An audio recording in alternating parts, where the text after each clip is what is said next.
and get them. All of us just want to spread our wings. So, but if you buy the order book, we have them at our booth. If you buy that, you're instantly entered to win Dino Ultrazord Big Huge Funko Pop. So if you want to get a copy, and all the money, 70% of the funds go to the order budget. So the more books, the bigger the movie. You're instantly a Hollywood producer. Yeah! I need this. You're hired. You're hired. Put that as a credit. I'm writing him into the film. So that was no sell title. Baby Rocky. I love it. I'm gonna start calling myself Baby Rocky now. Baby Rocky. I'm younger than Kid Rock, but Baby Rocky. I've been trying to figure out for years. Everybody was like, "Hey, who was the guy who played you as a kid?" And I was like, "Was I a kid?" Like, I know when I was a kid. When was I a kid on the show? And now, finally, I'm like, okay. This one. It was the other guy. It was that guy who was the other guy's kid. That's pretty cool though. Think about it. You got OG, you got Rocky, you got Baby Rocky, and you got Yuta. Like that's Yuta is the every OG. Yeah. So, you're American OG. He's Sentai OG. I'm 40 countries OG. He's Japan the man. Thank you for your question. It's so nice to meet you Power Rangers again, because I'm your fan from Miami, Florida. I met at Florida SuperCon. Yes. And for Audrey Gibran, might go for the first time here though. Nice to meet you guys. And my question is, did you guys ever continue watching the new seasons to see how the new friends did right after you guys left the shows? No. Instantly disinterested. I stopped watching after Turbo. You guys are the reason it turned 25. Look, it would have been a You little guys kept it awkward alive. if in our 20s we started watching Power Rangers. Like, there was no mystery for us. We knew all the secrets. Yeah. So I was like, hey man, whoever's next, go get them. That was it. Where'd you get that Diet Coke? Right? Well, maybe that's the secret I want to know. I'm going to pay for it at the front. Oh, okay. I'll take Thingamajig. What makes you think it's Diet Coke? Oh! Yeah, you were at the panel last night. He knows. That's the real secret. Oh no, it's just Hi, my name is McLean, Hey. and I have a question for Walter and St. John Austin. St.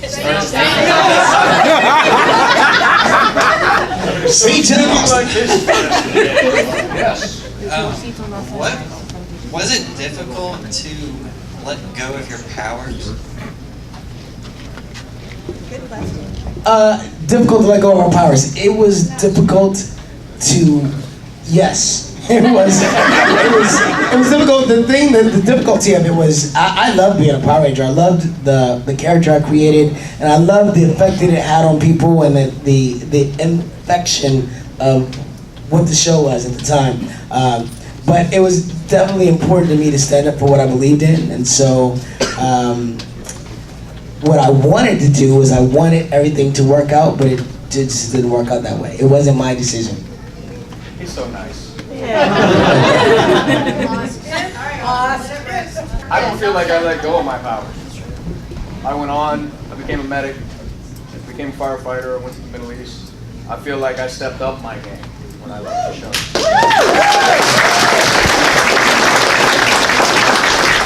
I wanted things to work out on the show too, but like Walter said, you know, we stood up for something.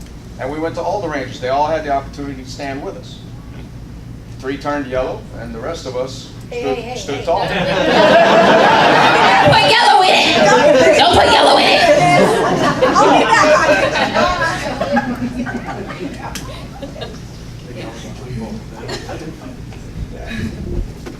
We never fight. We're fans. This is a thank you and a question for Walter Jones. I love the costume. Watching you on the show is what sort of inspired me to get into dance, or the type of dance I'm into now. And so I wanted to say thank you for that.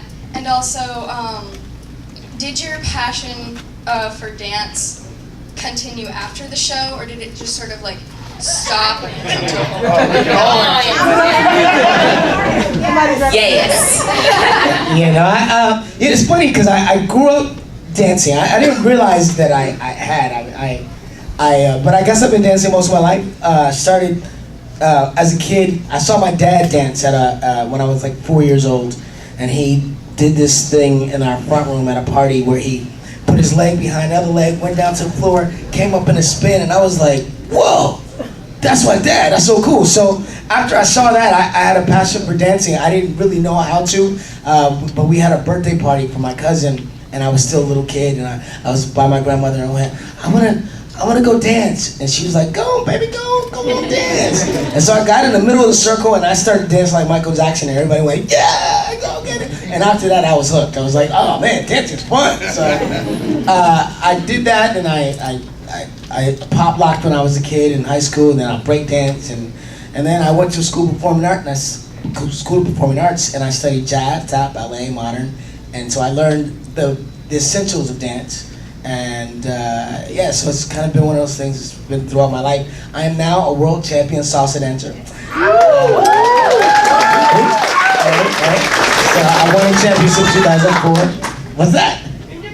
Pina colada. She was at the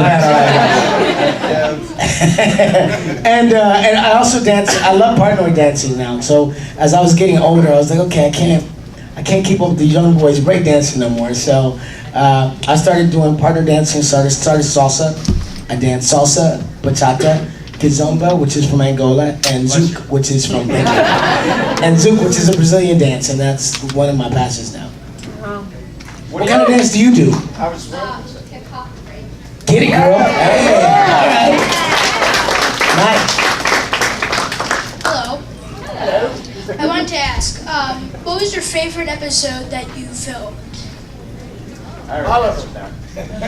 Mine was, I had a couple. One was another song and dance where Jason David Frank and I were hit with a spell and we had to sing the whole episode. Yeah, even when the cameras were off, we were still singing. Would you like some of this? No, Nikki. It was fun. It was just too fun. I think we might have got on their nerves, but it was fun. It was fun. And then for Turbo Shadow Rangers, where again we were hit with a spell and we had to fight ourselves. That was fun.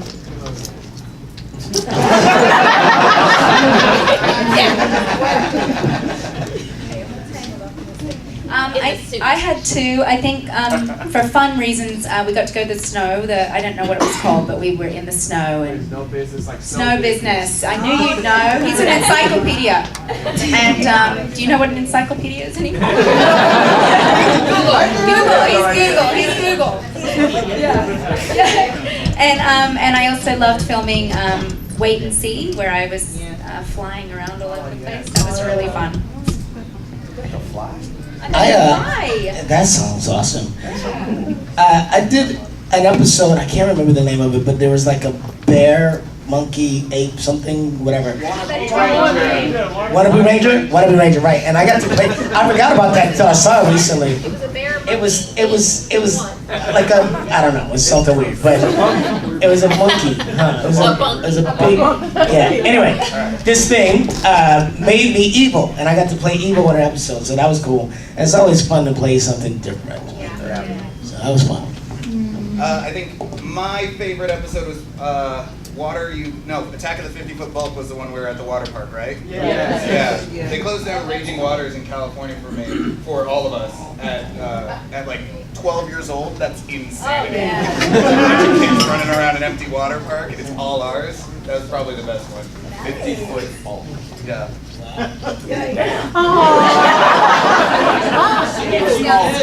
He was called Brat Boy. Brat Boy, that's right. The monster was called Brat Boy.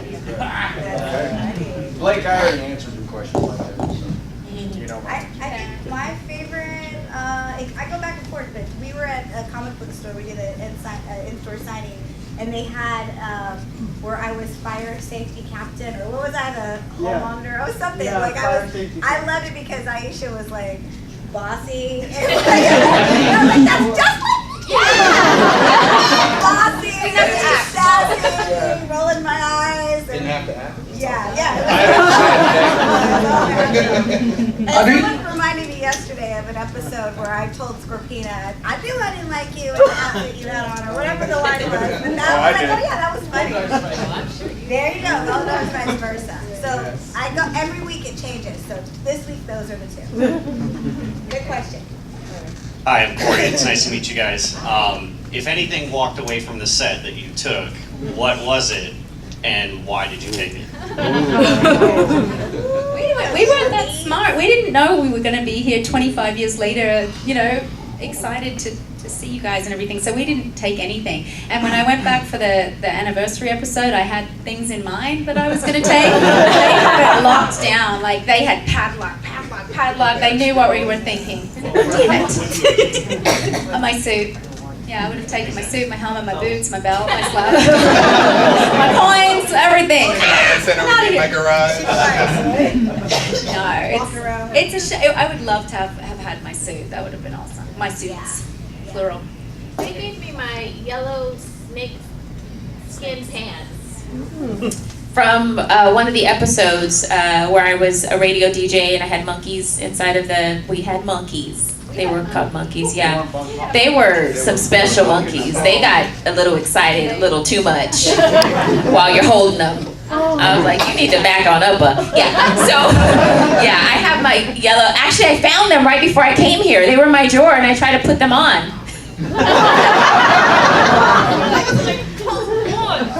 It wouldn't work. I took out my thigh and it was like, I got to walk away with a legit communicator because I made real good friends with the prop master in the show. Mark and 12-year-old hustler.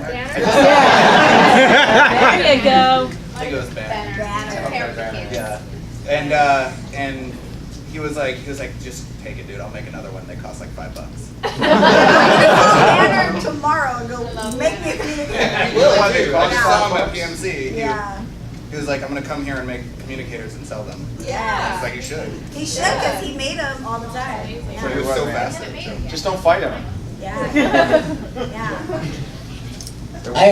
I did walk. I mean, I never walked away with anything, so I didn't steal anything. But I did mistakenly take a shirt home one time, and I still have it in my closet. It's funny because I went to a party, with some kind of a 90s party, and so I wore my shirt, and of course nobody recognized it. I was all excited. I'm wearing my shirt from the Power Rangers, and people were like, "So what are you?" I was like, "I'm never mind. It's okay." Just a black shirt. It's just a shirt, yeah.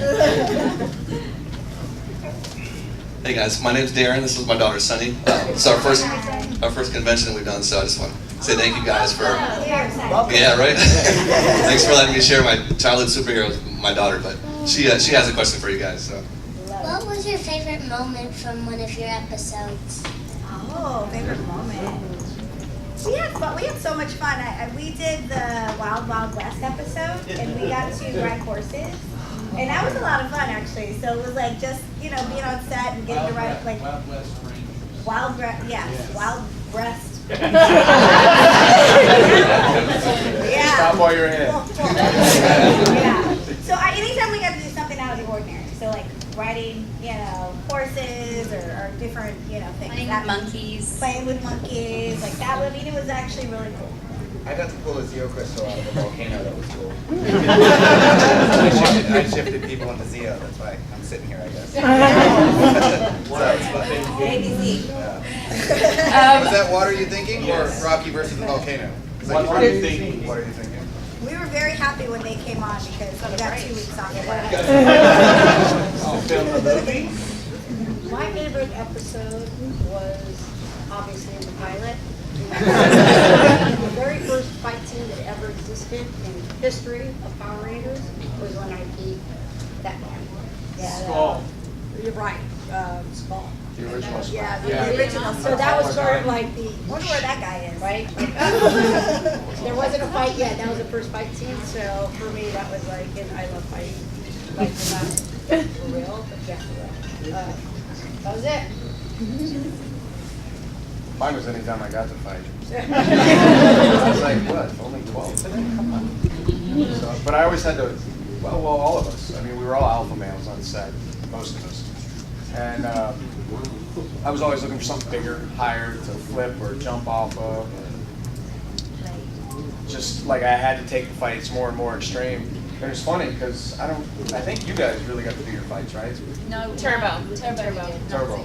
So after we left, I think they'd had enough of us. They were like, no more stunts. Guys. No, we got to fight. We had our civilian fights. It wasn't until I thought you guys had some. Brad, yeah, no, we had them all the way through. It wasn't Brad Hawkins broke his leg on VR Troopers, and then they were like, okay, that's it. Yeah, that's it. And we were like because the movie, we were so behind shooting schedule, so they were like, they're taking over. We don't need anyone to break their leg. Yeah, well, they hired me for martial arts, and then once I got on set, they were like, no martial arts. Because that was around the time he broke his leg, and it was like that basically put the show, back. They had to stop production. So then they were like, oh shit. I'd be like, hey, you see that picture? You guys shot on Zoom. Yeah, I said shoot. I said shoot. Didn't I say shoot? I promise I said shoot. Yeah, we film there sometimes. Yeah. Do you remember the big rock that was out there? I filmed on that. A song sung, yeah, God bless you. That is very big. And you lived. You're here. I actually did a Russian, a front flip with a twist. And anyway, I was always doing A stupid Russian? stuff. How do you know it was an African? Or oh no, it's a joke. This is always how we fix things in Russia. So one of my favorite moments was in Zeo when I saw one of the trays of Triforia, and then there were 3 of them. I was like, oh my, there's 3, and they were so cute. Yeah, and then yeah. The Ranger who came from gold. Yes, yeah. And then I met Austin. Yeah, that was the year I met Austin because you ended up taking over. No, it wasn't my very favorite, but I just remember that was fun. No, I'm not talking about Austin. I'm talking about Treasure. Forget it! Never mind! Never mind! I'm gonna go cry in the corner. No, not really. Are we sure this doesn't have a dark barrel? No, we were talking about Franklin. I think one of my favorite moments was dancing with Alpha in the command center. That was or when I danced with Bulk. Me and Bulk had the dance off in the juice bar. That was a lot of fun. In that episode, I did pirouettes. And it was the most pirouettes I've ever done. I did like I usually can do 3, but in this episode I did like 7. It was like 1, 2, 3, 4, 5, 6, 7, and I came out and I was so excited because I finished it. I was trying to be cool, whatever. And then they said, cut. I went, did you get it? Did you get it? Because sometimes when they film, you get a hair in the gate and you have to do it all over again. So there was no hair in the gate. I was so excited because it lives forever. I've never done that many again. That's hard. That's hard. I got busy watching it. Yeah. Okay, my question is for Walter. Now, with Hasbro taking over Power Rangers, they've talked about maybe doing a Power Ranger reunion movie. Would you be willing to come back and play Zach, the Black Ranger? I would absolutely love to come back and have my character like come back and do something, have it explained like that I'm not at the peace treaty anymore. I've been there for a long time, you know. She went to Africa. The thing is as soon as I left the show, I joined the union, the Screen Actors Guild, and I've been in the union since then. And unfortunately, the show is still non-union, which is part of the reason why I left the show. Because for it to be fair, it should be a union show. That way, all the actors are paid what they're supposed to be paid. They don't work over hours that they work, because we were working like 15 hours sometimes. We get up, you had to be there at 5:30 or 6 o'clock in the morning, and then we didn't get off till 8:30 or 9, and then we had to come back and do it the next day, which is not fair. So if it was a union project, and unfortunately it's not been union, and it's the reunion movie? No, he's talking about the movie. No, He's saying they've been talking about maybe doing a reunion movie since Hasbro taken if it was a union movie, I would definitely do it. Yeah, for sure. Okay. Peggy Price is right, but good answer. Hi Hi guys, big fan. Been watching you guys since I was little, so thank you all for coming. And Austin, thanks for the picture earlier. My question is actually for Austin, Walter, and Audrey. I remember as a kid watching the Power Rangers Lost episode and seeing Austin and Walter come back, you know, presenting the history of the Rangers since then, and then presenting that pilot episode. So my question for you three is, what was it like after like 7 years finally having that pilot episode come out to the general public? Good question. I was surprised. Someone contacted me and said, "Hey, have you seen this?" You know, I had no idea that they were even going to release it. What I was informed about is someone over at Saban called and they wanted. Didn't you guys shoot that in Florida? No, we shot it at the Saban Entertainment. Yeah. So I got a call from production, and they said originally they were going to have you guys do that live at Universal Studios in Florida. And they wanted to know if I wanted to come out. They wanted to do a live panel with the originals, and they wanted me to come out and do that, and they wanted to present that then. And I said, sure, I'd be happy to. They said, but we're not going to pay you for it. Welcome to Saban. Yeah. So I said, take time out of your life. I said, well, no, you know, just because go ahead and you know, do what you want with the pilot. I mean, it's yours, but I won't. Yeah, I didn't want to fly and do all that for free. So that's how I learned about it, and I liked it. It was pretty cool that they released it. Then that was it. I just remember I don't remember where I was. It was somewhere in the world, probably at the fire department. And I came in fact, I was in the fire department because it became a joke. So we had what's called any fire, EMS, police. So you guys are familiar with the day room, right? So the day room, you have your kitchen, usually your bunk room, and then the day room, we'll usually have your TV, whatever it's going to be, and then couches where when you're not training or when you're not on a call, you can be human, you know, and do whatever you're going to do. So the guys all had, I think at the time it was 24, it was Jack Bauer, 24. Yeah. And somebody had caught that they were airing this episode, and they were all like, hey man, get in here, we got something. I'm like, 24 again, come on guys. You know, let's watch something cool, like nothing. Like I just have never been a TV guy. And so I come in there and I sit down, I was like, all right, more Jack Bauer. You know, like Kiefer Sutherland, but come on. And opening scene, Rita coming up out of that damn pot on the moon. 1,000 years! And I was just like, and they are all immediately rolling, and I just got up and walked out of the room. I've had enough, thanks. So that was how I knew it was coming out. When they called us to do it, it was cool because they were like, all right, so we're going to bring you and Austin back, and you guys are going to host it because, again, it's a non-union show at the time. So as a host, I could host it, but I couldn't act on it, right? So I thought it was really exciting because, one, you know, I hadn't seen Austin in a while, and for us to be back together and kind of giving each other the what's up between characters, the bros, you know, it's like Jason and Zach's back together again. Yeah, it's like, and so for us to be there and giving each other a hard time and hosting, it was a lot of fun. We had fun. Yeah. It was like the two of us we were gone from the show, and to be together again and talking about the show and introducing it, the pilot, which was really cool. I thought it was fun. Yeah, it was fun making it. Thanks, guys. Sure. I think we have a question from the live stream back here. Yep. So, got a really good question I haven't heard asked before. If you went to the moon, what memento would you leave? What memento? If we went to the moon? Mm-hmm. Personal memento? Rita.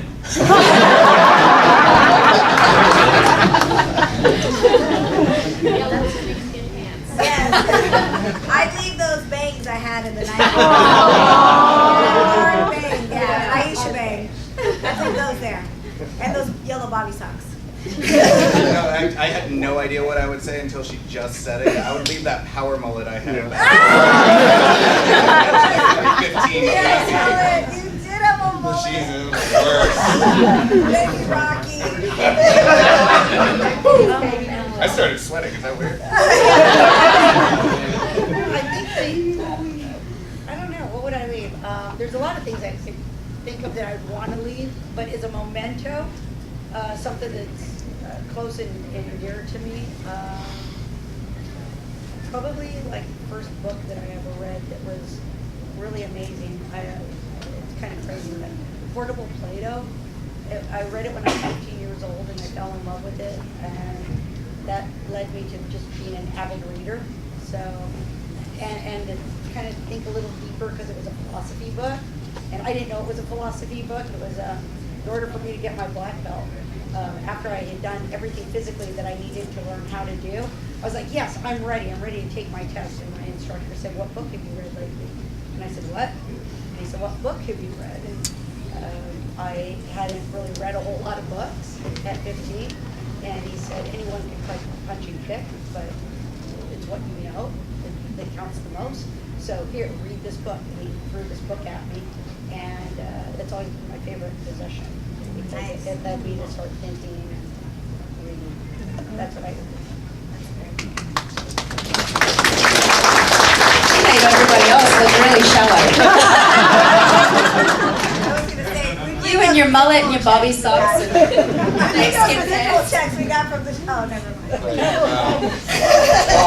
mind. So residual check. So I got my first residual check maybe. No, I was talking about the Saban residual check. That's what I'm talking about. So like I don't know. It had been like a decade and a half. Never received a residual check. Finally, they tracked me down. They're like, "Hey, we have a check for you here for residuals for Power Rangers." And I was like, What? I was like, did I actually maybe make money? And like, great, here's my address, and they sent it to me. 47 cents. 15 cents. $5.94. That is on you. I'll buy one of you a cup of coffee. So I was like, do I have some waiting for me? And then I was like, no, I don't have anything waiting. I got another one for 92 cents. I was like, why bother? Starbucks on St. John. One person. St. John Austin. St. John. My question is for all you. What's your opinion on Dimensions in Danger? On what? The anniversary episode? Yeah. The anniversary episode. I liked it. I was very honored to be a part of it. I think it was too short. I think that there was a lot of, you guys did too.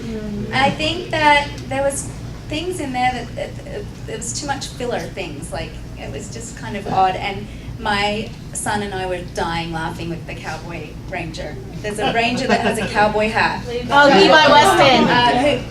Jordy's character. Levi. That was hilarious. He has a cowboy hat in the I didn't notice, and my son's like, he's a cowboy. And I was like, he has the cowboy hat with the ranger suit. It's hilarious. Yeah. It's a mashup. He has it's like the helmet and the hat together, and he's like, Second grade, her son loves that cowboy. oh, it's so, he's super popular. I thought that was so funny. And then I think that they just did not utilize us at all. Like, it's like Steve and Jason and I didn't even know each other. And then he had him and I hold hands, like indicating that we're together. But he didn't care that I was taken, and it was so Power Rangers. Nothing makes sense. And people asking me questions, I said, I don't try and make sense. That's what that's my biggest thing. Like, I feel like if they ever do it, like, bring them back and really integrate them in the show. Yeah. Like, that's what you guys want, right? Yes. Story with the characters, and they're involved in the plot, and they're helping the new team, and there's it all, and they can do that. And for some reason, I feel like they always just kind of dial it in. Well, no, they told us this is just want you to know it's Ninja Steel episode, and you guys are just the flavoring. We were like, see, but it felt that way, and I just think and I just feel like alumni. You know, that's the one thing, that's my only beef with Saban. They've never really valued the fact that, yeah, you created this amazing show. You've, kept this going 25 years. But everyone on the stage, everyone at this Comic-Con, they brought those characters to life. It was words on a page until everyone breathed life into it. And the reason you love the show so much is because everyone made Tanya You know, it made all these people real to you, and they were real to us. So I just hope one day they're able to do, like, if you're gonna bring people back, do a real, like, do a 2-part or 3-parter episode and really bring them back, or do a really cool movie and give you guys that nostalgia. I think they are listening. Hasbro is listening because they. I just think that may happen. And if it doesn't happen, you'll see the order next year. Yeah.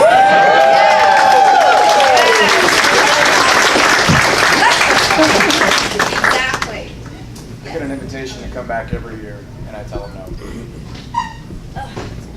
You're just there to like have a camera on your face. And Yeah. What's the point?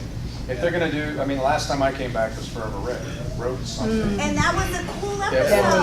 Yeah. It was focused. You know, it had a purpose. There was a single storyline you could actually understand it. And Very well done. I really.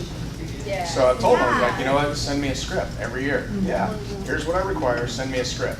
And they never send a script, and I'm like, I told you what I require, bye. And it's not heavy requirements. It's always just the bare bone base. If we audition for a part, you get to see what you're actually participating in. They don't want you to know anything. So it's very tough. They just won't commit. Yeah. We should probably move on, because that could go forever. But you know what's amazing though? What I will say is, like, with the comic book series, that's what I love about the comic book series. Shattered Grid and all these other, like, they've really done an edgier version, and that for some reason the TV show, they feel like, oh, if we go edgy, the kids won't like it. But everyone loves a comic book. Like, the comic book writing should not be more popular than the TV show writing. You know, that's and why it's, we have the order. yes. Well, it's not Power Rangers. You guys don't expect for us to morph or anything, but you. We're not going to be. It's more than time. Yeah, and we're not nice. And you don't know who's evil and who's good. Yeah, that's the cool part. But anyways, yeah. So I mean, I think if they, I even told them, I was like, you should hire those comic book writers and have them write a season of Power Rangers. Make it edgy, because you can be edgy and not. You can still attract a younger audience. Well, the MCU does a really good job in balancing that campy and kind of action-oriented stuff. Yeah. And Power Rangers really has all of the ingredients to do that. Yeah. It's just, you know, they need to commit to it. And you can commit to Every that's what time they they have the alumni Rangers come back, it's always huge ratings, and I think that Hasbro realizes that. I really do think they realize that. So I hope that they start to Here's the problem. listen to you High guys. Saban sold it to Hasbro for $522 million. The problem, that would be great. Is that it? That was it. So that would be great if you That's why we sold it refuse and to never work had with anything to do with it. The problem is these best friends with the president of Hasbro. And he stays on as an advisor to Hasbro while they create this new thing. So I don't know how much it's going to change. I hope they stop listening to him. But he's made $7 billion off the show, so I doubt they're going to shut him out. What he's doing somewhat. So. Yeah. Well, we'll see. Good question. Thank you. Hello. I was just going to say the Hasbro thing is actually in Rhode Island, and I'm from Rhode Island. Hi. And my question is for the Order movie, did any of you have to do like some of your own stunts while doing this process? Yeah, we shot 3 days, no budget. What you saw was a 3-day shoot, no budget. These guys did all their own. They learned their fights that day. They did all their own stunts. They did everything. So that's how talented they are. You know, everybody. And it was so cool because like everybody came ready. It was like it was like almost like Power Ranger style, where you had little rehearsal time, and they got in the corner and they were learning their fights, and literally they'd say action, and the minute they'd cut, everyone was fanning each other and making sure everybody looked good. Everybody, it was a solid team of people trying to pull it together, and everyone like brought their A game. I was like, it was pinned up inside. But it was so cool to watch them, you know, be so amazing, you know, all these years later. That's cool. The reason I ask is because I just challenged Azim to a sword fight and he just kicked my butt. Yeah, no, he was dope. We didn't know that he could do that. He was a fencer. And he's so talented. I have it on video. Yeah, we didn't know, and like literally, it was like we saw what he did for the 3-day shoot, and me and David were like, Azim's part, just out of fight. Yeah, his part, we added more for him for the movie. Thank you. Yes. Hi. So my question is for Michael. So besides you playing young Rocky, I really loved you as Colt on Three Ninjas. So I have two questions for you. So what was it like working with Hulk Hogan? And my second question is, what legacy did you feel that you left behind for Three Ninjas? I've done a lot of work post Three Ninjas, and it sounds weird and trivial to say that Colt is one of my favorite characters to have played, because he was such like a spunky punk, and he like was so aggressive and so abrasive as a kid. And you know, I teach martial arts now for a living, so to be in Power Rangers and then in Three Ninjas, it, you know, parents bringing their kids in really gets kids excited about martial arts and wanting to live that kind of lifestyle. So, you know, I feel like I'm passing on the Power Ranger and Three Ninjas legacy every day when I'm teaching my kids in class. But Hulk Hogan was like the best. He found out that we didn't have, that we were paying for our own rights to the premiere of Three Ninjas. And he was like, "No, brother, I'm paying for it."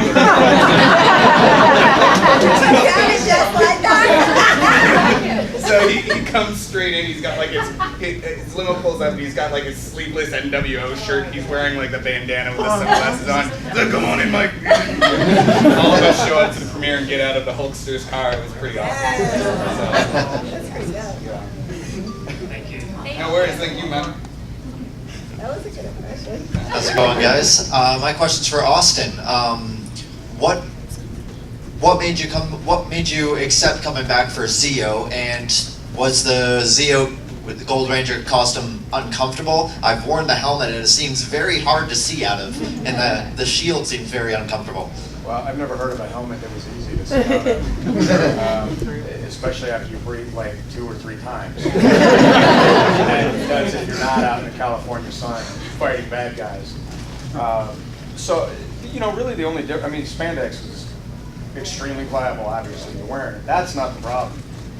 The shoulder pads and the arm, because it was usually like a cheap styrofoam, stiff piece of junk. And at the time, I was pretty jacked. So if I did a lot of moving, I used to break the seams on the inside, and it would fall off in the middle of a fight. And they're like, "We can't have Gold Ranger falling apart in a fight." I was like, "Make a better suit." It was like the communicators. They make all the communicators, and they want us to wear them in all of our civilian fights. Well, if I'm throwing blocks and I'm working whatever it is I'm doing, every time I would slip or parry or whatever it was, the communicators would break. So the cheap bits that you guys love so much, all the shoulder pads, they look really cool, just don't fight it, ever. And then, I don't know if you guys had these issues, but a lot of times the communicators would break and they'd bring us from a fight, and then they'd pull us over there, "All right, now we need you over here in the juice bar immediately." I'm like, sweating like a hoe in church. I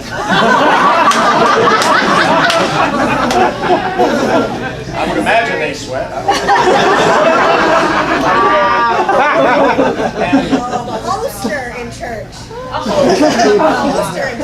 So the communicator would be broken, and if you go back and look at some of the scenes where I'm, you know, surrounded by the guys, because we'd always dip into the hallway and be like, "Yes, sword on," you'll see scenes. I'm almost always like this, and then there's scenes where my watch was so broke that I had to hold it together at the bottom, and you'll see me talking to Zordon like this in probably 8 or 9 episodes. So if you look for those, in fact, I tell you what, if somebody finds one of those, gets a freeze frame shot, sends it to me private message on Facebook, I'll send you a free autograph. So, because they're out there. They're gonna be like, "No, brother, you're already in, brother."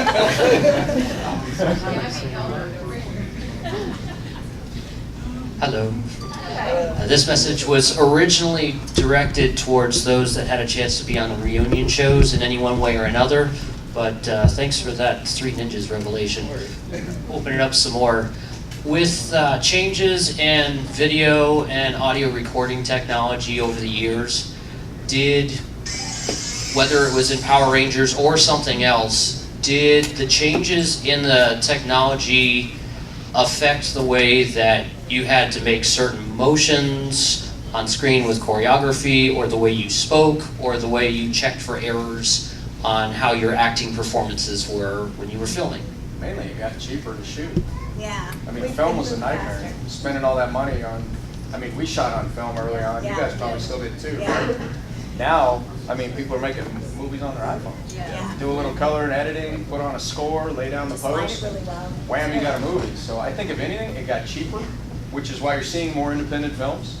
I think it gave people the ability. How many of you guys make home movies, a family?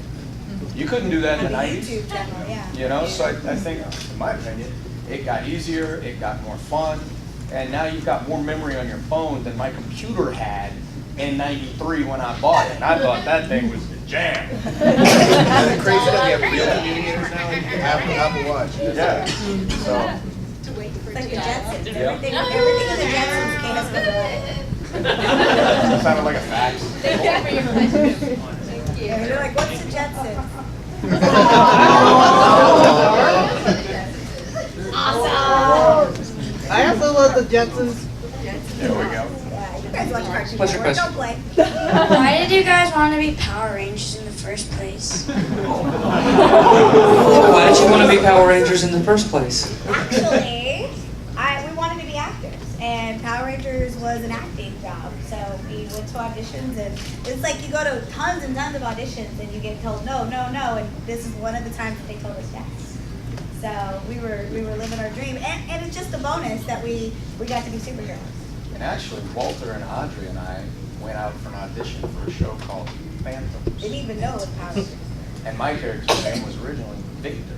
That Victor, like As Power Rangers turns, right? It would have been a horrible soap opera.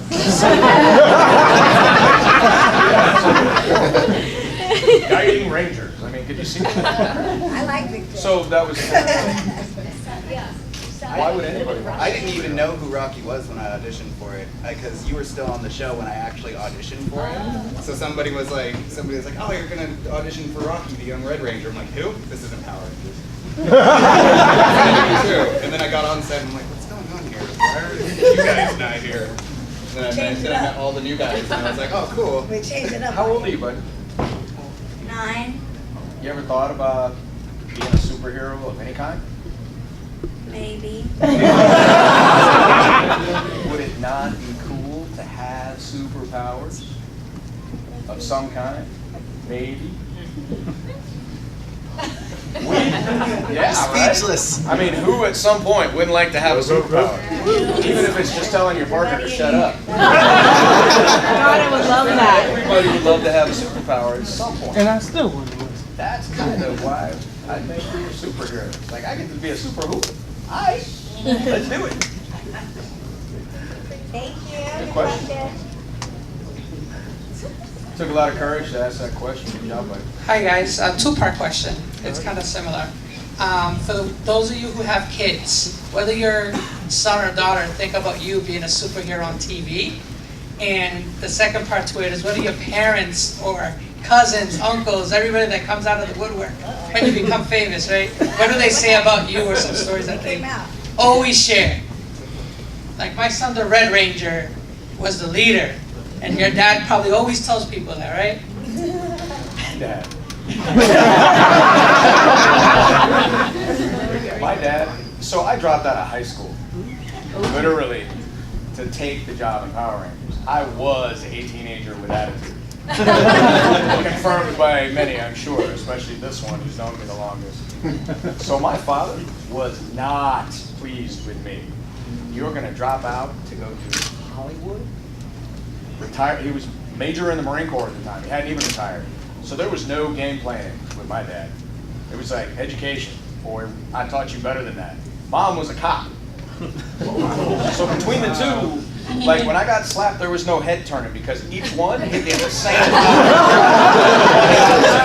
So it was more just like that fish face, you know. That's how it was. So Mom was like, "You go ahead. I don't think it's the brightest decision, but you go ahead." My dad was like he wouldn't even speak to me.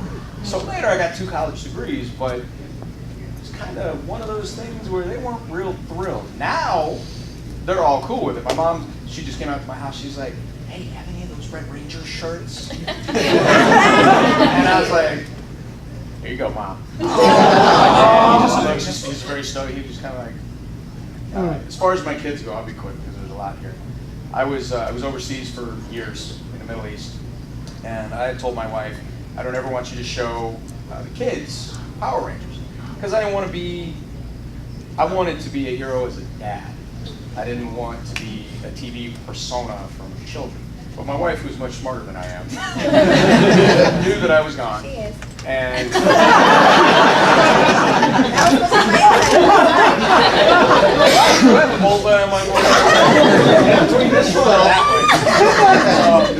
so anyway, she decided to put the show up, and she used to look at my little ones and be like, "That's your daddy. He's a Power Ranger." So the kids fell in love with it, and they still got some exposure to Dad while I was gone for 4 years of their early lives. And I missed first steps, I missed first words, I missed all the jewels with my 2 boys. And I came home from the war, and my oldest came running up to me like I'd never been gone. And he gave me this huge hug, and he says, "Daddy Ranger, you're home." So that was a pretty cool moment for me. That's cool. Yeah. I have 2 kids. My son, when he was young, he was still in the high chair. He was eating one day, and Power Rangers comes on, and so he's sitting there in his chair, and Power Ranger comes on, and he's looking. He's like, "Oh, it's interesting colors," and the whole thing. And then he sees me on TV, and he goes.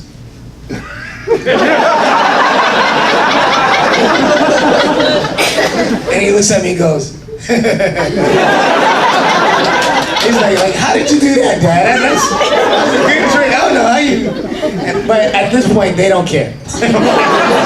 they're like, "Okay, it's my dad. He's a Power Ranger, whatever." Their Finns like it. So my daughter will go, "Daddy, can you give my friend an autograph?" So they found out you're a Power Ranger and they want an autograph. I'm like, "All right, baby, here you go." How old are your kids? My kids are 11 and 15. My kids watched everything except Power Rangers, Ninjago, Ninja Turtles, everything else but my show. They don't want to deal with seeing me too much. But my daughter was in kindergarten, and they were doing like a Halloween craft, and the mums were asking what the kids were going to be, and then she said, "And my mommy's the Pink Power Ranger." And they said, "Oh, she's going to be the Pink Power Ranger." And she's like, "No, she is the Pink Power Ranger." Okay, yeah. So she's like, "No, really." So they like that their friends watch it, and they like to they're proud of me, but then they don't watch the show. Yeah. My sons are 18 and 15, so I have a young man, I guess you would say, well, 2 men. And we battled at first because they said I wasn't a superhero. Oh! Shots fired. That's exactly what the response was when I announced that I was in the UK, and they were like, "Yes, you were!" So we made a video. But they've used it to their advantage. But my older son, because they're both in high school, he would get teased that I would be on the wall of one of his friends. Like, "I have your mom."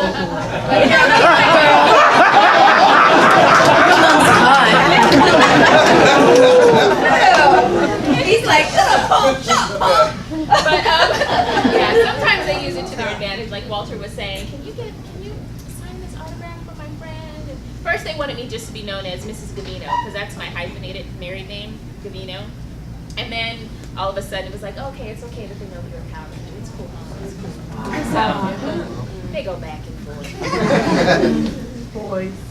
Yes, I don't have any kids, but my nephews, they love it. They have, like, one of them is obsessed, and when he was little, they're 12 now, but when he was little, he went through all these weird stages where he didn't want to wear socks, and he didn't want to go to bed, and he didn't want to, like, it was like the weirdest things. And we found out that he was in love with the show, and he was in love with Steve Cardenas, Rocky. And that's how he would say it. He learned his colors. He wouldn't say red, he would say Rocky. "I want a Rocky," whatever. And so I had Steve make a video and go, "Hey, it's me, whatever." And I got a present coming for you. So for Christmas, he got a big box of socks. And they were yeah. So I was using that to like get the stuff we need to do. But my dad is like super proud. I can't go to bingo without him getting on the mic, and he like, "Everybody at bingo." I had to like check him because it's like he's ruined my business in Odessa. And like I'll sign a picture for him and he'll go make copies of it. And tells me at bingo and it's like, come up and get a picture with her. And like he does a whole does a whole photo op session. And I'm like, Dad, we gotta charge for this. Let's go do it. And it's free for everyone. It's on me. So my dad made a backdrop. He made a big backdrop, like it's like me in the Black Ranger helmet and with the Black Ranger outfit without the helmet, sitting on a wall in Detroit with like Detroit on it. So I went home like during the show. I went home and he's like, same thing. It was like he's like, hey, come take a photo of my son right here. And I was like, Dad, what are you doing? What are you doing? I know, like. And you invite the whole community. It's weird too because like I'll go to weddings or sadly funerals or whatever, and it can be the same thing. It becomes a photo op. My family's like, hey, come over here, let me get a photo with you. Hey, come and meet and I'm like, this is a funeral. What are you doing? That's weird. That's weird. We can't do that here. I have a funny one. Should I smile in these photos? That's awkward. Don't do that. And I took my nephew to the fair with all of his little friends, and they're all like 9 maybe.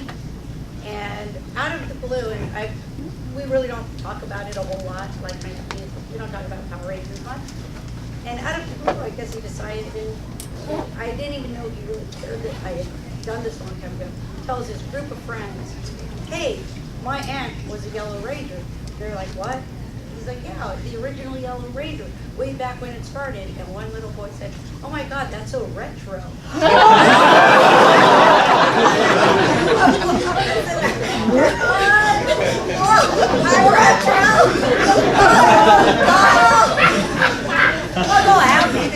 We were like this. We had to give him mouth to mouth. Retro. I love that. All right. This question's for Walter and Austin, really. Well, any of them. But what would you guys think True Trang would have thought about the legacy that Power Rangers has become?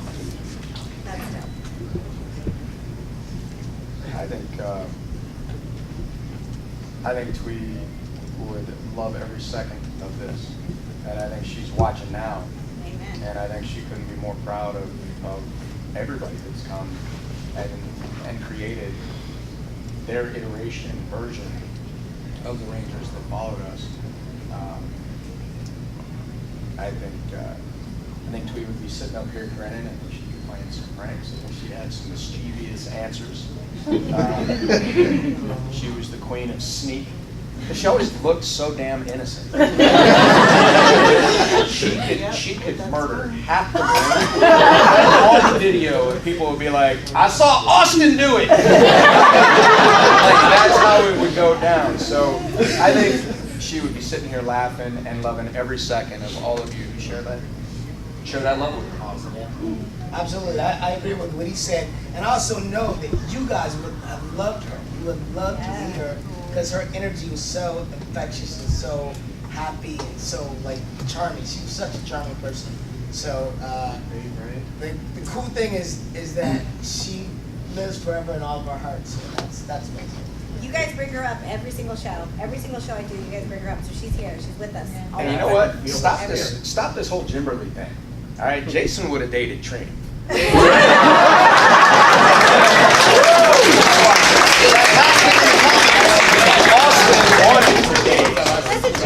It's going that way in the comments. Oh, it was Tomberly. It's Gimberly now? There's a battle. Oh. I'm just squashing it. Guys, come on. Don't get me wrong. I'm not fighting for Kimberly. I'm sorry. I got her. It's in the comic book. Just let me see. What the hell? And Billy got like 8 girlfriends. I like the smart guys. I only had Angela, and Angela was like evading me the whole time. I was like, "What's up, girl? What you doing?" They waited until I came back as the Gold Ranger, and they're like, Yeah, you had Emily. "Yeah, Emily," but it was a tease. She was always just like, and then I'd have to go fight. So I was like, "Hey." hey, what's up? Yeah. And then 15 monsters that drop out of somewhere. And I'm like, see right now. Can I have a minute? Come back in an hour. They kept coming at me. Jason never. You never sealed the deal either? He's still. Speaking of Gold Ranger, Billy also had a girlfriend named Violet who made a Gold Ranger statue of him. You gotta rub it in. Billy even ended up with an alien. He ended up with an alien. All right, last question. All right, my question's for Walter. Can you talk about hip hop keto and kind of how you started it and the legacy? And no pressure, but if you're up to it, show us something. You knew it was coming eventually. Alright, so hip hop keto was a lot of people go. So did they just come up with that? Did they say, hey, you're black, why don't you dance?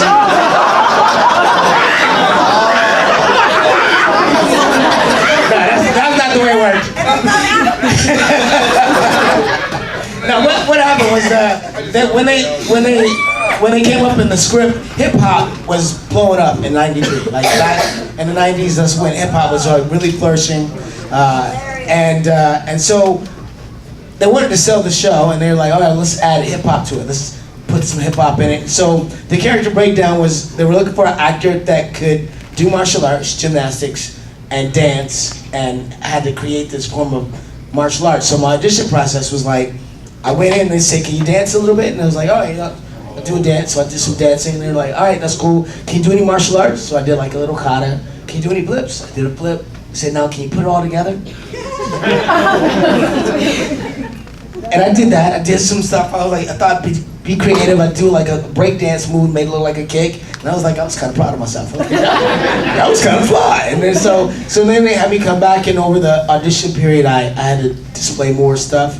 When I got on the show, and Zach does hip hop keto, I thought, what am I doing? I mean, in the pilot, here it is, everybody's fighting, we're in jeopardy, the police are throwing us around, we've never seen anything like this, and Zach starts dancing.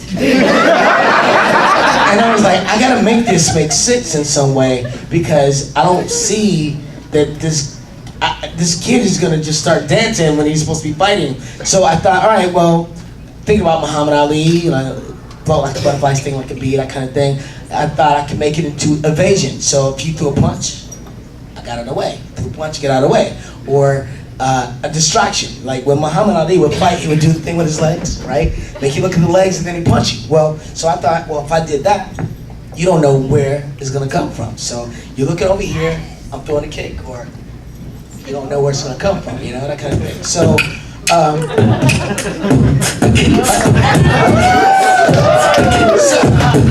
sometimes you do the hip kick. That's you.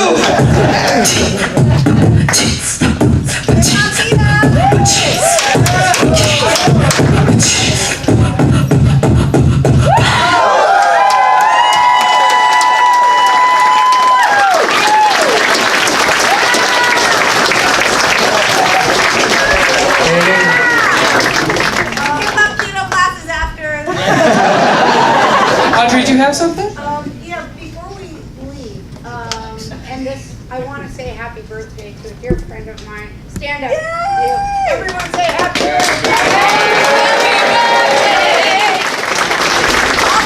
You might notice we actually went to this place yesterday called Give Kids the World. Give Kids the World. And there's little boxes on our stations. If you've got some, we like the money, the jingles, but we like the kind of gold. It all goes to them. Yes. They are completely run on donations. And after being there, it was such an amazing place that does so much for these kids and their families. It's really, it was like Candyland, guys, and it's like critically ill, terminally ill children. They fly them from all over the world. It's like they work with Make-A-Wish, and they get a whole week. So like Monday they have Halloween. They run all the holidays. All the holidays. Each day of the week. They have a birthday party. Because they never know which kid's so gonna make it. amazing. And they don't pay for anything. Yeah. It's like $6,000 they were saying per family, and they bring out like how many families by the end of this year or something like. They've done hundreds of thousands. There was a room that had stars all over the roof, and every star represented a child's wish that had come true. And there was thousands of them. Oh, wow. And everything's set up, like if they're wheelchair accessible, they have a water park where they can take the wheelchair. I mean, it's like every single dream you could imagine. It's to give the kids the world. You can actually go online and look at it if you're interested. And if you're a local Floridian, they I think they said they have like over 150 employees, but everyone else is volunteers. So you could volunteer there. So by all means, if you guys see one of those little boxes at a station, donate, because we're gonna make a contribution. I'm personally making a donation of $100 and $100. We have $200, so we're gonna give them. And we get three. Everybody, so just do what we can, but we're gonna present them with the money on Sunday. And real quick, death and dying is a part of life. We understand that, but it comes a lot sooner for some than it really should. And it's not just the kids. Everybody's got that soft spot for their babies or for someone else's babies. And I mean, as a father, I get that. But as a medic, I've seen people of all ages go. And I'm going to tell you that there are a lot of people who are putting up a good fight who are on donor lists that are waiting for things that are important to them, like Brittany here. Yes. Brittany is waiting on a double lung transplant. And she's fighting a good fight right now. So you have a minute, there's someone here that maybe just a hug, a handshake. Amen. Some time, a prayer. Brittany.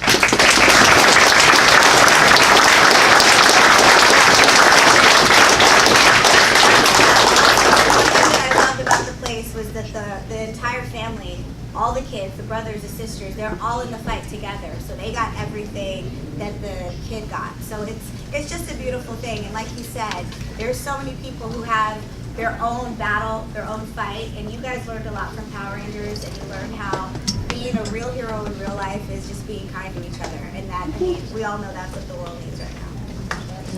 Give a little. Let's give everyone a big hand.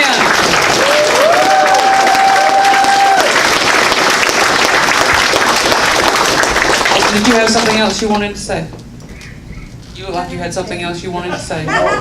You know what? I started a foundation called AutismPower.org with a friend of mine.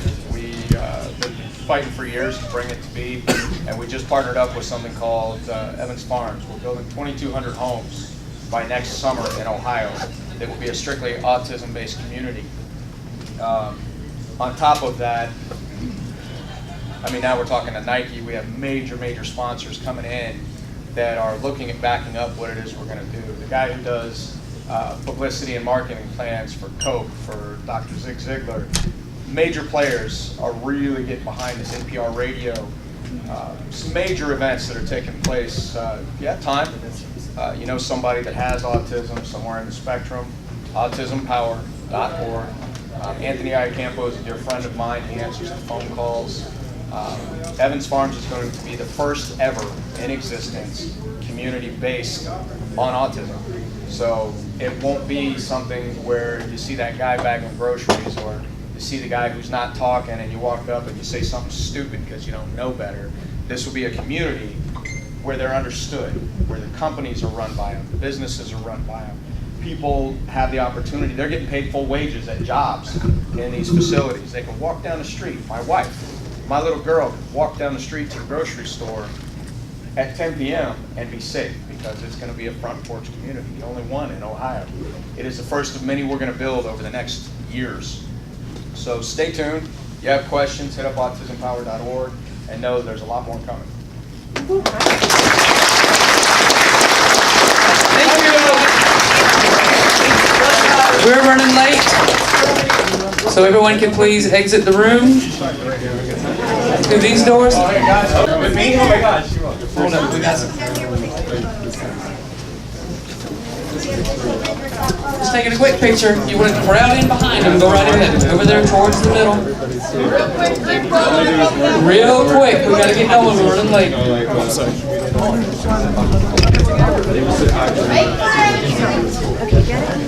Squeeze in. Triangles all now. It's only so wide. Leave and go out the front door. All right. Let's do a bunch, so. Okay, now crazy one. Here we go, crazy. Am I still this? What would I say there? It's a pantomime. Thank you, Austin. All right, thank you, everybody. So I was like, oh, yeah. No, I did. Yeah, I know all of you guys had it. We all asked for it. I asked for it. We tried. We tried when we were all morphing like around our base, like one last time with the swords. We were supposed to be helmetless, but then time-wise, they're like, nah, let's just not do it. That was them saying, you don't look good in the suit, Yosh.